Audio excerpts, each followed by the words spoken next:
Bien, continuando con los temas de medicina tropical, vamos a ver ahora lo que concierne a la esporotricosis, a la cromoblastomicosis y al tema de los micetomas. La esporotricosis es una micosis subcutánea de una forma subaguda o crónica que se caracteriza generalmente por lesiones nodulares de los tejidos cutáneos, subcutáneos y linfáticos adyacentes. O sea, es una infección causada por hongos que se encuentran en el medio ambiente, que son personas que generalmente manipulan plantas espinosas, musgos o fardos de heno contaminados con este hongo, cuya afección de esta micosis es invasiva, crónica, de una forma granulomatosa e indolora. El agente causal es el Sporotrix schenkii, que se encuentra en la vegetación descompuesta y se aísla del suelo. Causa la enfermedad conocida como la esporotricosis, cuya infección ocurre comúnmente por traumas de la piel común vegetales a través de soluciones de continuidad o pequeñas heridas. La clasificación clínica de la esporotricosis es de una forma normogénica o hiperérgica o una forma hipoérgica o anérgica. La normérgica, tiene un tipo clínico de una forma cutánea linfática y una cutánea fija. La hipoérgica tiene una forma de un tipo clínico cutáneo superficial, cutáneo hematógena, cutáneo diseminada, osteoarticular, pulmonar y sistémica.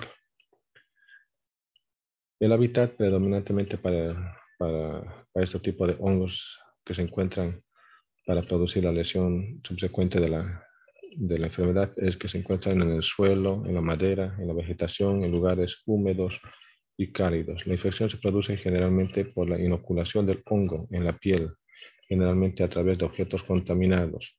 Crece en los suelos de todo el mundo, crece en una humedad del 90% y a temperatura mayor de 15 grados. Es una enfermedad ocupacional.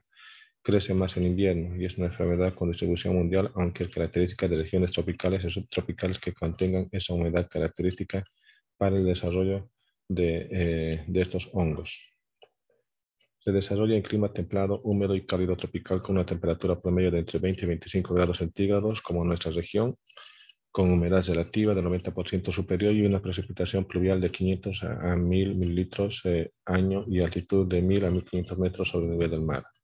El hongo se aísla con frecuencia del suelo, vegetales, madera, musgo, hojas, ramas de plantas espinosas secas o frescas como rosas, paja, pastos, juncos, dalias, claveles, café, etc. Y los hongos de la cromoblastomicosis progresan por continuidad invadiendo la piel y el tejido celular subcutáneo. La esporotricosis puede ser una enfermedad ocupacional para granjeros, horticultores, cultivadores de rosas, trabajadores de viveros. Generalmente es diseminada y se desarrolla en personas con el compromiso inmunológico bajo cuando inhalan polvo cargado de esporas. Pueden existir microtraumatismos con las espinas o astillas de las plantas, donde su entrada principal es por traumas, ya sea por pinchazos, laceraciones en la piel, y se inocula en el tejido cutáneo o subcutáneo, ocasionando una lesión nodular. Existe una lesión primaria con una manifestación de pápula y luego una pústula que tiende generalmente a ulcerarse. Entre sus formas clínicas, aunque los Sporotrix schenkii, el más frecuente es la forma cutánea, el 75% de los casos, se caracteriza por la aparición de nódulos ulcerativos o verrucosos, como pueden ver en las imágenes, que afectan a la piel, al tejido subcutáneo y sistema linfático adyacente. Las lesiones cutáneas pueden aparecer entre 1 y 12 semanas posterior a la exposición con el agente causal, o sea, en este caso, las espinas que estén contaminadas por las esporas de estos hongos, de las plantas, de las hierbas, en los lugares húmedos que hemos mencionado, aunque la mayoría aparecen dentro de las 3 primeras semanas. El nódulo, como pueden ver en las imágenes, generalmente es indoloro y es pequeño. Puede aparecer en cualquier momento de entre 1 a 2 semanas posterior a la exposición del hongo. El nódulo puede ser de color rojo, rosa o púrpura en color y por lo general aparece en el dedo, mano o áreas del brazo que hayan tenido contacto con la planta contaminada. El nódulo eventualmente se convertirá más grande en tamaño y se puede ver como una úlcera abierta que es muy lento para sanar Existen nódulos adicionales que pueden aparecer más tarde cerca de la lesión original. Si aparecen múltiples nódulos subcutáneos indoloros indicativos ya de afectación linfática, que es la forma linfocutánea. Como pueden ver, aquí es característico de estas lesiones de la piel, donde además de existir un compromiso dérmico, ya existe un compromiso de la circulación linfática con una posterior elefantiasis, por la obstrucción de la circulación linfática.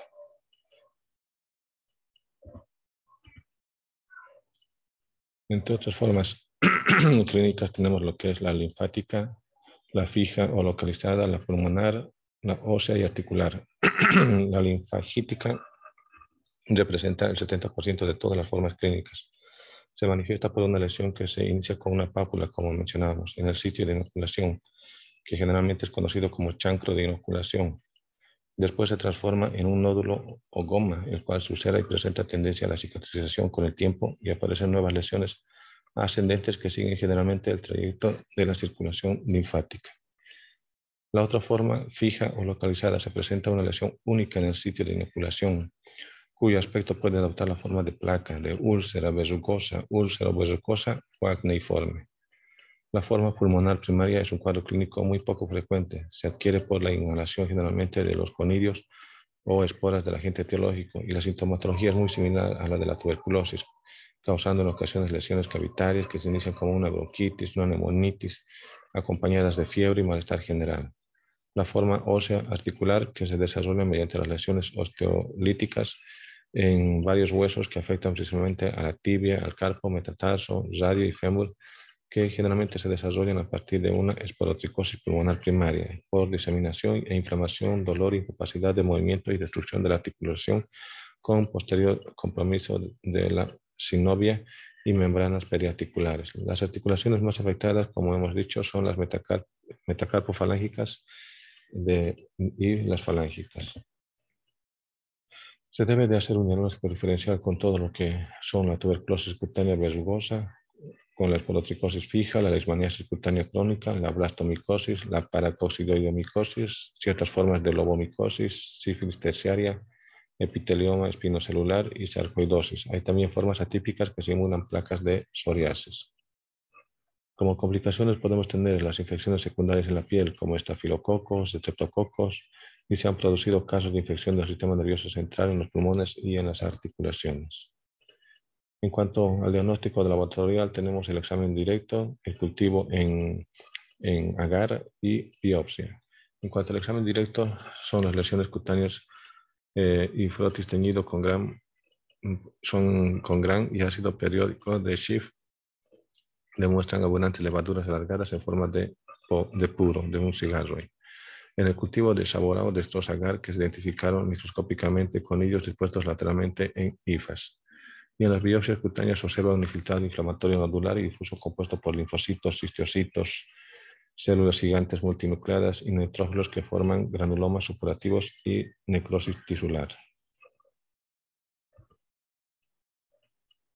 También se puede diagnosticar de una forma inmunológica y serológica que consiste en la aplicación intradérmica de 0.1 mililitros de esporotricina metabólica, que es un polisacárido que se extrae de la fase micelial de los cultivos de Sporotrichin. La respuesta se lee posteriormente a las 48 horas, considerándose positiva cuando se observa una pápula de 5 milímetros o más de diámetro. Solo indica el contacto previo del huésped con el hongo. El fundamento de esta prueba se basa en las reacciones de hipersensibilidad de tipo 4 que son mediadas por los linfocitos CD4. Específicamente se trata de una respuesta de hipersensibilidad retardada en la que el linfocito es sensibilizado en contra del antígeno. Al administrarse la esporotricina a una persona que estuvo en contacto previo con el hongo de Sporotrich, se produce la activación de los linfocitos sensibilizados, lo cual provoca la reacción alérgica de forma de pápula. En cuanto al cultivo, se siembra en medios de saborao simple y con antibióticos donde las colonias crecen a temperatura ambiente en 4 a 6 días. La muestra se obtiene de todas las secreciones de las heridas, como ser pus, sangre, costras o lesiones de escamas. En cuanto al diagnóstico histopatológico, al microscopio se muestran 3 zonas, una central que generalmente tiene microabscesos de polimorfonucleares, una zona medial con células epiteloides y una cifiloide con formación de plasmocitos y linfocitos y fibroblastos. En cuanto a prevención y control, es necesario el uso de guantes gruesos, si es posible de cueros, que eviten las lesiones a través de las espinas, de los árboles, de hojas. El uso de guantes y mangas largas al manipular estos almácigos de pinos, los arbustos de rosas, los fardos de heno u otras plantas que puedan provocar pequeños cortes en la piel. La cronomicrosis o la cronoblastomicosis es sinónimo por cronomicosis y dermatitis verrugosa. El término de cronoblastomicosis se refiere a una micosis que afecta a la piel y al tejido subcutáneo, como pueden ver ahí en la imagen, cuyos agentes causales son la Fonseca pedrosoi, el Cladiosporium cajoni, la Fialofora verrucosa y Vangelia dereatiritis, que prácticamente es una afección crónica granulomatosa producida por hongos que también originan feonifomicosis y micetomas. En cuanto a la epidemiología, se reporta con mayor frecuencia en países con clima tropical y subtropical, especialmente entre la gente que vive en el medio rural que no usa calzados. Es más frecuente en los hombres. Hay riesgo ocupacional, se adquiere en heridas con astillas contaminadas con esporas, generalmente similar a la otra enfermedad, o por heridas contaminadas en la tierra. Su crecimiento es a 37 grados y de una forma lenta, cuyas esporas son resistentes a los cambios de temperatura, de humedad, calor y desecación. La enfermedad tiene un largo periodo de incubación y que posiblemente se requieran traumatismos repetidos para que se desencadene la infección posteriormente. Entre sus formas clínicas de la cronomicosis es un proceso granulomatoso crónico de la piel, caracterizado clínicamente por lesiones polimorfas, vegetantes, eritemato-escamosas, nodulares o tumorales. Los hongos de la cronoblastomicosis progresan por contribuir a invadiendo la piel del tejido celular subcutáneo por inoculación cutánea. Suelen originar un pequeño número de lesiones satélites producidas por diseminación linfática o autoinoculación. En general, sigue también el trayecto de los linfáticos más superficiales de la dermis. Como pueden ver, la forma verrucosa, como estamos viendo en esa extremidad inferior. La clasificación clínica de la cronoblastomicosis puede ser una forma clínica nodular, tumoral, verrugosa, cicatrizal en placa superficial. Una forma clínica nodular es moderadamente elevada, eritematosa, violácea, de superficie lisa, puede ser verrugosa o escamosa y cuando se hace crónica tiende a hacerse tumoral. La forma tumoral o el tipo clínico tumoral, donde ya se presentan masas prominentes, papilomatosas, a veces lobuladas como coliflores, cuya superficie es eritematosa y verrugosa. La forma verrugosa también tiene lesiones o placas verrugosas crónicas y zonas de hiperkeratosis, frecuentemente en los bordes de los pies. Y la forma cicatrizal, que son lesiones planas, crónicas, a menudo con atrofia central, y pueden ser anulares o serpenginosas, tienden a cubrir extensas áreas del cuerpo. En cuanto a la placa y superficial, este tipo de clínico de cronoblastomicosis presentan placas eritomatoescamosas, rojo-violáceas infiltradas, ligeramente elevadas, de formas diversas y frecuentes en las partes más altas de los miembros. En cuanto a los exámenes de laboratorio, podemos hacer mediante biopsia, examen directo y cultivo las biopsias mediante las lesiones de la cronoblastomicosis. El examen directo mediante las escamas de la piel, de las costras, del material respirar de las biopsias son productos biológicos que pueden examinarse en una preparación con hidróxido de potasio. El cultivo, cuando se adquieren los productos biológicos anteriormente mencionados, pueden usarse para sembrar medios como el agar dextrosa saborao con cloranfenicol y puede utilizarse también el agar saborao con cicloheximida, ya que este antibiótico no inhibe el crecimiento de los agentes de cronoblastomicosis y los cultivos deben incubarse a 25 grados centígrados por lo menos por 6 semanas. El diagnóstico histopatológico es evidente proceso de espongiosis, acantosis, paraqueratosis e hiperkeratosis. En cuanto a prevención y control, también lo mismo que la anterior enfermedad, el uso de ropa y zapatos adecuados, notificación a autoridades locales, el uso de guantes, todo aquello. En cuanto a otra enfermedad por hongos, tenemos a la Madurella SPP o micetoma, que es una infección crónica de la piel y de los tejidos subyacentes con tendencia a afectar a los huesos, que se produce el micetoma, que son lesiones inflamatorias deformantes no dolorosas localizadas y que hacen fístulas que afectan tejidos también cutáneos, subcutáneos, aponeurosis y que a veces llegan hasta hueso. En general se presenta en lo que es en las manos y en los pies. El término de micetoma forma la tríada de tumefacción, fístulas y que drenan y forman granos. La forma de micetoma actinomicótico con variedad de bacterias como Nocardium brasiliensis y el micetoma eumicótico con hongos.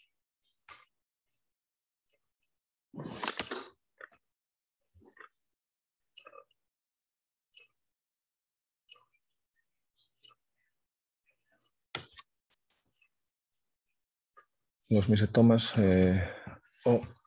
se caracterizan de acuerdo a su etiología. Pueden ser mediante la forma de hongos negros, hongos hialinos. Los hongos negros, también llamados granos negros, y los hongos hialinos, también llamados granos blancos. Los hongos negros, como son los agentes de micetomas de Madurella mycetomatis, Madurella grisea, Exopiala janselnei y Corbularia lunata, que son las más frecuentes, las tres primeras. En cuanto a los hongos hialinos o granos blancos, como son la Acremonium spp, la Pseudosporium apiospermum, la Pseudosporium prolificans, la Fusarium spp y la Aspergillus spp. Se caracterizan por un aumento de volúmenes relativamente indoloro y fístulas a través de las cuales se eliminan pus y granos constituidos por filamentos, como pueden ver en las imágenes. Los agentes causales son de origen exógeno y pueden ser hongos, como los eumicetomas, o actinomicetales, como la actinomicetoma. Actinomicetoma o micetoma actinomicético son por actinomicetos filamentosos microfosfonados aerobios gram positivos. Presentan tres géneros de Nocardia, actinomadura y Streptomyces. Principales agentes etiológicos son la Nocardia brasiliensis en un 85% y la actinomadura madurae. El eumicetoma o micetoma eumicético es causado por hongos, filamentos macrosifonados, tabicados, pigmentados o negros, hialinos o blancos, cuyos agentes etiológicos son generalmente de los hongos negros, son por Madurella pyranochatea, Exophialia leptospiraea, Corbularia. Los más frecuentes son la Madurella mycetomatis y la Madurella grisea. Y en cuanto a los hongos blancos, son los agentes causales como la Pseudoescherichia, Acremonium y Fusarium, y donde la especie que más se aísla es la Pseudoescherichia boydii. Todo prácticamente en idioma chino, ¿no? La patogenia, como hemos visto en las imágenes, producen, de acuerdo al grado de afección y donde se encuentren localizadas, pueden llegar a producir deformidad e hinchazón de la región afectada. Se desarrollan abscesos purulentos agudos de mal olor, cuya resolución producen excavación por debajo de la dermis, forma de canales o fístulas, quieren decir, con invasión del tejido blando y huesos con trayectos fistulosos. En las áreas ya más, de más tiempo de evolución hay cicatrización con fibrosis extensa y la infección bacteriana secundaria puede complicar el cuadro clínico y patológico. Los gránulos observan en el centro un absceso agudo, a menudo cubiertos con una capa de material homogéneo, rodeado de grandes acúmulos de neutrófilos en todos los estados. Alrededor del absceso hay áreas de fibrosis densa y tejido de granulación rico en capilares, células epiteloides, macrófagos y células gigantes multinucleadas. Se tienen con hematoxilina y eosina. La mayoría de las bacterias son fagocitadas y destruidas. Algunas logran sobrevivir hasta 16 días, proliferan y forman colonias en el interior de los tejidos llamados granos. Al fusionarse forman los trayectos fistulosos, generalmente limitados por tejido fibroso. Se encuentran prácticamente distribuidas en todo lo que son las regiones tropicales y subtropicales. Generalmente se caracterizan personas que realizan labores de tipo agrícola y cuyo agente es de crecimiento lento. Es una micosis ocupacional, crece a 30 grados de temperatura. Generalmente se aíslan en la tierra, en los residuos vegetales, en las maderas y diversas plantas, en especial se han relacionado con las espinas de las acacias. Los pacientes se infectan por trauma percutáneo. Los micetomas son más frecuentes en el sexo masculino que en el femenino en una relación de 4:1. Los actinomicetomas son más frecuentes en América Central y México, mientras que los eumicetomas se observan habitualmente en África y en la región indo-pakistaní. Es 5 veces más frecuente en varones que mujeres, de acuerdo a la función o la labor agrícola que realizan los varones en relación a las mujeres. Un cuadro de localización de los micetomas de acuerdo a diferentes autores en cuanto al lugar donde se localizan con mayor frecuencia. Como pueden ver ahí, es extremidad inferior donde podemos ver la afectación que presentan. Generalmente son en las extremidades donde van a tener contacto con todas esas áreas contaminadas. Puede haber en las manos, en los pies, se afectan generalmente, como hemos dicho, con mayor frecuencia a los hombres. Son contagiosos. El drenaje puede ser serosanguinolento, purulento, conteniendo granos macroscópicos, y cuyo cuadro clínico se caracteriza por la aparición de numerosos granulomas y abscesos, como pueden ver ahí en la imagen, los cuales contienen grandes, se puede decir, nidos de hifas fúngicas conocidos como gránulos o granos. Los gránulos pueden ser negros o blancos o amarillentos de acuerdo al microorganismo involucrado. El mesotoma puede extenderse más allá de la piel y afectar tejido subcutáneo y estructuras adyacentes, incluyendo incluso hasta los músculos, huesos y vasos linfáticos de acuerdo al grado de afección. Aunque los mesetomas se localizan en su mayor parte en las extremidades inferiores y pueden permanecer allí durante años o décadas, la patología es más grave cuando se encuentran en sitios como el abdomen, donde pueden causar peritonitis, tórax, donde puede invadir pulmones o mediastino, o en el cráneo, donde perforan los huesos y pueden causar lesiones cerebrales o incluso la muerte. Como pueden ver ahí esa imagen de ese niño en la región abdominal o en el cuello, como casos ya muy graves o extremos. Ahí pueden ver otra imagen de un actinomesotoma de 5 años de evolución que afecta la pierna y muslo, donde se puede ver el aumento de tamaño de la extremidad inferior, donde ya hay afección prácticamente linfática del tejido subcutáneo mediante las fístulas que se observan con deformidad de nódulos y que generalmente van a drenar material purulento con granos.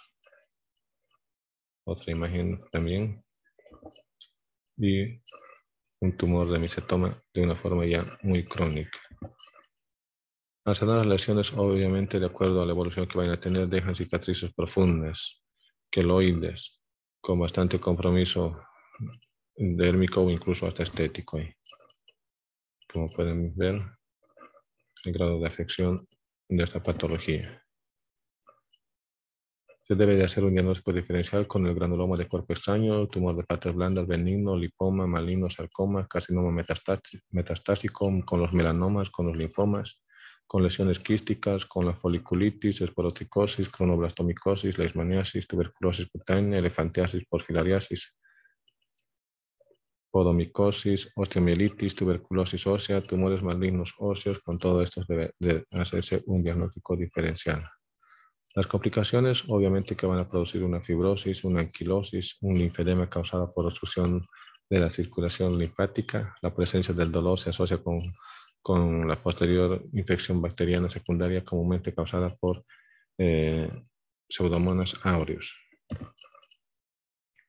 Se debe obtener por lo menos 5 mililitros de la secreción purulenta para hacer los exámenes de laboratorio. Se toman para estudio histopatológico, generalmente con hematoxilina, eosina, Gamori, Grocot, tinción de Paz y Quinyon, y el resto por microbiología para realizar exámenes en fresco. De una forma directa de las secreciones de la fístula, en donde se buscan los granos que van a tener forma, tamaño, color y estructura y afinidad tintorial características, y esto va a orientar el diagnóstico y al agente etiológico. El cultivo ideal es en medio de saborao, y la biopsia de las lesiones donde se va a presentar un infiltrado granulomatoso y de los granos.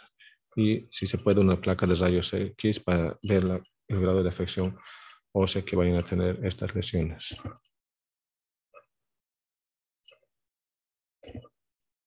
Los hallazgos histopatológicos de los mesetomas consisten en una reacción granulomatosa crónica con un centro purulento.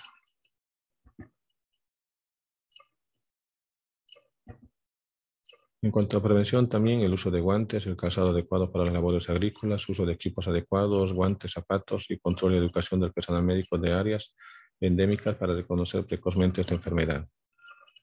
Bueno, muchísimas gracias.